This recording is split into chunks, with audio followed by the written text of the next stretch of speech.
एक गरीब किसान की मजबूरी भरी दास्तान गांव के किनारे, सूखी धरती और बंजर खेतों के बीच रामू नाम का एक गरीब किसान रहता था।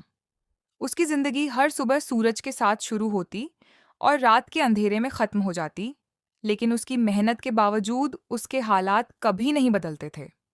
ये कहानी उसी किसान की है जिसकी जिंदगी संघर्ष, उम्मीद और मजबूरी के बीच झूलती रही।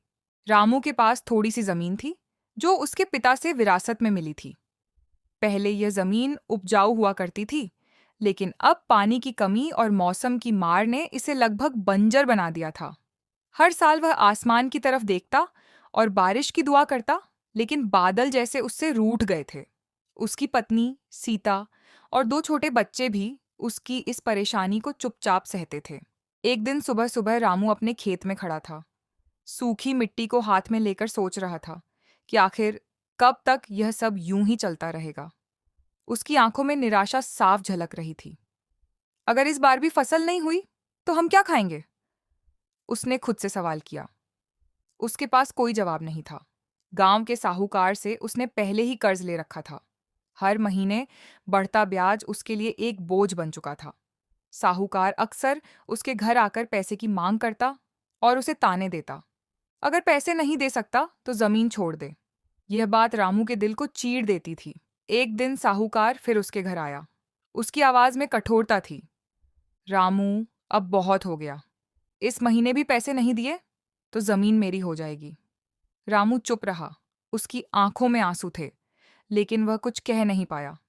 उसकी पत्नी ने भी हाथ जोड़कर थोड़ा समय मांगा, लेकिन साहूकार बिना कुछ सुने चला गया। उस रात रामू सो नहीं पाया। वह सोचता रहा कि अगर जमीन चली गई तो उसका परिवार कहाँ जाएगा। उसकी मजबूरी उसे अंदर ही अंदर तोड़ रही थी। अगले दिन उसने शहर जाकर मजदूरी करने का फैसला किया। उसे लगा कि शायद वहां कुछ काम मिल जाए और वह कर्ज चुका सके। शहर की जिंदगी उसके लिए आसान नहीं थी। दिन भर कड़ी मेहनत के बाद भी उसे बहुत कम पैसे मिलते थे। फिर भी वह हर हफ्ते कुछ पैसे घर भेजता ताकि उसका परिवार भूखा न रहे। लेकिन कर्ज इतना ज्यादा था कि यह पैसे नाकाफी थे। इधर गांव में उसकी पत्नी और बच्चे भी मुश्किलों का सामना कर रहे थे।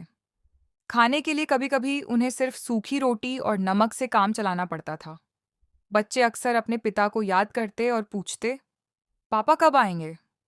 सीता उनके सवालों का जवाब देते देते खुद भी टूट जाती थी। कई महीनों बाद जब रामू गांव लौटा तो उसने देखा कि उसकी जमीन अब उसके नाम नहीं रही। साहूकार ने उसे अपने कब्जे में ले लिया था।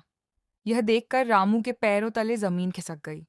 उसकी सारी मेहनत, उसके सपने, सब कुछ एक पल में खत्म हो गया। वह खेत के किनारे बैठ गया।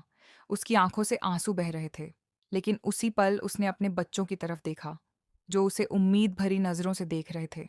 उसने आंसू पोंछे और खुद से कहा, शायद जमीन चली गई, लेकिन